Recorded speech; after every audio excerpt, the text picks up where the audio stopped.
जय मसीह की good morning. मैं आशा करता हूं कि आप सब लोग बहुत अच्छे से होंगे और मेरा भरोसा है परमेश्वर पे कि जिस प्रकार हम आपके लिए निरंतर प्रार्थना कर रहे हैं, जो लोग वीडियो देख रहे हैं, जो लोग वीडियो को कमेंट कर रहे हैं, उनके लिए सबके लिए हम कंटिन्यू प्रार्थना कर रहे हैं अपने बहन भाइयों के लिए। आज फिर से हम परमेश्वर के वचन में जाएंगे और परमेश्वर के वचन को देखेंगे कि परमेश्वर का वचन जो है आज हमें क्या सिखाता है या आज का डिवोशन हमारे लिए क्या है। और आज का डिवोशन का जो वचन है वो है भजन संहिता पहला अध्याय और 1 पद से लेके 3 पद तक। तो मैं आपके लिए पढ़ूंगा इस समय। और वचन में इस प्रकार लिखा है, क्या ही धन्य है वह पुरुष जो दुष्ट की युक्ति पर नहीं चलता और ना पापियों के मार्ग में खड़ा होता है और ना ठट्ठा करने वालों की मंडली में बैठता है, परंतु वह तो यहोवा की व्यवस्था से प्रसन्न रहता है और उसकी व्यवस्था पर रात दिन ध्यान करता रहता है। वह उस वृक्ष के समान है जो बहती नाली के किनारे लगाया गया है और अपनी ऋतु में फलता है और जिसके पत्ते कभी मुरझाते नहीं हैं। इसलिए जो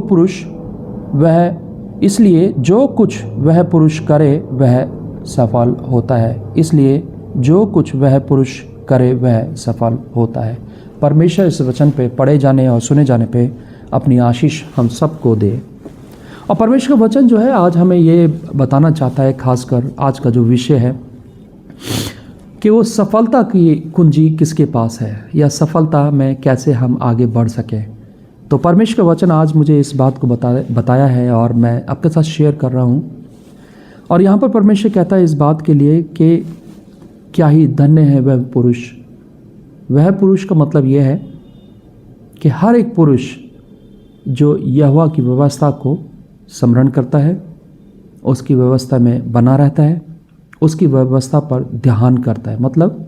मतलब यह है, व्यवस्था का मतलब यह है कि उसके सत्य वचन में, इस शास्त्र में जो लोग बने रहते हैं। बने रहने का मतलब क्या है? बने रहने का मतलब यह है कि परमेश्वर के वचन को निरंतर पढ़ना, उसके वचन को मनन करना, उसके वचन पर विचार को करना और उसके वचन के अनुसार अपने जीवन को व्यतीत करना। हम क्या ही बस सफलता तो चाहते हैं, हम अपने कामों को सफल होता हुआ देखना तो चाहते हैं, हम सफलता के पीछे भाग तो रहे हैं आज, परंतु उसकी जो कुंजी है या उसकी चाबी जो है कैसे मिलेगी। परंतु परमेश्वर का वचन साफ कहता है इस बात के लिए कि इस कुंजी के लिए परमेश्वर के वचन में आपको रहना पड़ेगा, है ना, रहना पड़ेगा। इसलिए आज जो तीसरा वचन जो है वो बहुत अच्छी रीति से और बड़ा अच्छा वचन है। और यहाँ पर इस प्रकार लिखा है, वह वृक्ष के समान है। वो कौन? वो पुरुष या जो भी व्यक्ति प्रभु यीशु मसीह के ऊपर विश्वास करता है, वो व्यक्ति जो है उस एक वृक्ष के समान है, एक पेड़ के समान है जो बहती नाली के किनारे लगा हुआ है। क्यों बहती नाली का ही उदाहरण क्यों दिया? क्योंकि यहाँ पर जो लिखा है इस बात के लिए, अगर आपने भी अपने गाँवों में, शहरों में या पहाड़ों में जाके देखा हो, जो पेड़ या जो भी वृक्ष जो है नाली अर्थात नदियों के, तालाब के नज़दीक में जो लगे होते हैं वो हमेशा फलवंत होते हैं। फलवंत का मतलब यह है कि वो हरे भरे हमेशा बने रहते हैं। उनमें अपने समय के अनुसार सही रीति पे, सही समय पर उनका फल आता है। और इसी प्रकार जो है, जो व्यक्ति यीशु मसीह में बना रहता है, बने रहने का मतलब है जो उसके वचन में बना रहता है, जो उसके वचन को मनन करता है, वो व्यक्ति जो है हमेशा भरा फला फूला रहेगा। किस प्रकार? क्योंकि वो जीवन के सोते के नज़दीक में बना हुआ है। उसके जीवन का चाल चलन, उसका बोल चाल, उसका उठना बैठना, सब कुछ उस जीवन के सोते के अनुसार है, अर्थात प्रभु यीशु मसीह के अनुसार।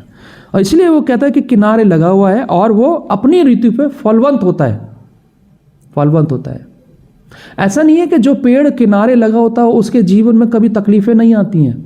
नहीं, जो पेड़ लगा होता है, चाहे वो पहाड़ों में लगा हो, चाहे वो प्लेन में लगा हो, चाहे क्या नाम है गाँव में लगा हो, चाहे शहर में लगा हो, हर पेड़ जो है आंधी को भी सहता है, तूफान भी आते हैं उसकी ज़िंदगी में, बारिश भी आते हैं, ओले भी पड़ते हैं, यहाँ तक कि इतने तूफान आते कि वो लगता है कि टूट जाएगा, बिखर जाएगा, लेकिन फिर भी वो स्थिर बना रहता है। क्यों? क्योंकि उसकी जड़ जो है अच्छे तरीके से उसको फलवंत हो रही है, अर्थात उसको जो पौष्टिक आहार चाहिए, जो चीज़ चाहिए उसको, वो जीवन के सोते से मिल रही है।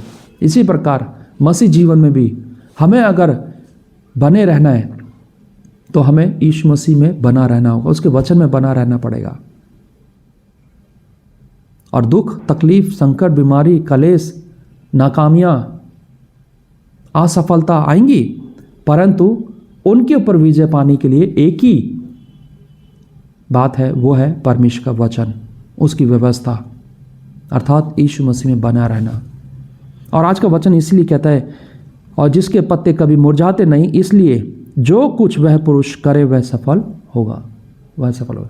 जो भी आज आप अपने जीवन में करना चाहते हैं, जो भी सफलता आप पाना चाहते हैं, जिस भी चीज़ में, जिस भी काम में आप असफल हो रहे हैं बार बार, तो आज परमेश्वर का वचन आपसे बात कर रहा है और आज आपसे प्रॉमिस भी दे रहा है।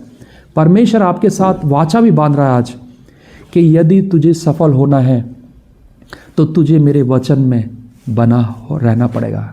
वचन का अर्थ है यीशु मसीह में बना रहेगा, क्योंकि यूहन्ना रचित सुसमाचार 1 अध्याय 14 पद के अंदर लिखा है कि वचन ही देहधारी होकर हमारे बीच में डेरा किया, अर्थात यीशु मसीह। अगर आप यीशु मसीह में बने रहते हैं तो आप सफलता की ओर बढ़ते जाएंगे। और सफलता ये नहीं है कि कार मिल जाना, धन मिल जाना, घर मिल जाना, ये बहुत सारी चीज़ें। सफलता का मतलब है कि आप यीशु मसीह में दिन प्रतिदिन बढ़ रहे हैं, और जब आप यीशु मसीह में बढ़ रहे हैं तब वो सफलताएं आपके नज़दीक आती जाएंगी, क्योंकि वचन में लिखा है तो पहले उसके धर्म और राज की खोज कर, तब ये वस्तुएं मतलब ये चीज़ें जो है, जो तेरे जीवन के लिए ज़रूरतें हैं, वो पूरी परमेश्वर करेगा। और जिस भी तू काम में हाथ लगाए वो सफल होगा। व्यवस्था वर्ण 28 अध्याय में साफ लिखा है कि यदि तू उसके वचन में बना रहेगा तो तुझे पूंछ नहीं वरन सर ठहराएगा। तो आज का वचन हमें यही सिखाता है, सफलता के लिए परमेश्वर के नज़दीक में बना रहना होगा, सफलता के लिए परमेश्वर के नज़दीक आना होगा, सफलता के लिए प्रभु यीशु मसीह के चरणों में रहना पड़ेगा। सफलता का मतलब है कि प्रभु के साथ आपके और मेरे बहुत घनिष्ठ संबंध।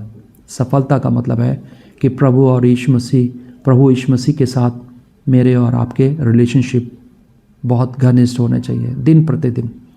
क्यों कह रहा है कि वो दिन प्रतिदिन व्यवस्था में बना रहे? क्योंकि परमेश्वर का वचन ही है जो हमें संभालता है इस संसार में।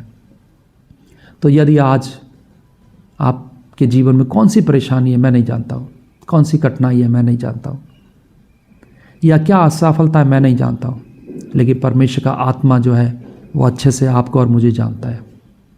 इसलिए आइए हम प्रार्थना करेंगे और आज असफलता के लिए हम प्रार्थना करेंगे। आइए हम लोग प्रार्थना करें।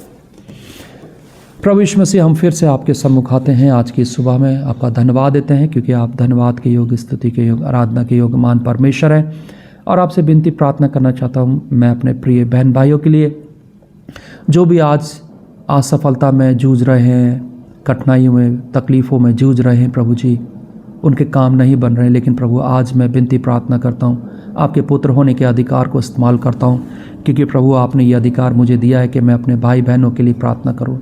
जो भी आज इस वीडियो को देख रहे हैं, सुन रहे हैं, प्रभु जी, जो भी उनके जीवन में असफलता है या उनके परिवार में या उनके बच्चों के जीवन में असफलता है, आज यीशु मसीह के नाम से मैं डांटता हूँ कि दूर हो जाए। और आपकी ओर से घोषणा करता हूँ यीशु मसीह के नाम से कि पिता परमेश्वर, यीशु मसीह, आप उनके ऊपर अपनी दया, अपनी करुणा को बनाएं।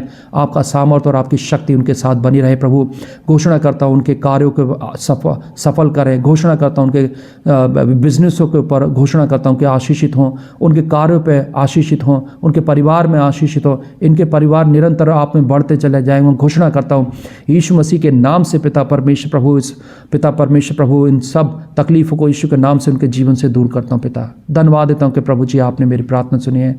ये प्रार्थना यीशु मसीह के नाम से मांगता हूँ, आमीन आमीन। प्रभु आप सबको आशीष दे और अपना अनुग्रह आप सबके ऊपर बनाए रखे। जय मसीह की।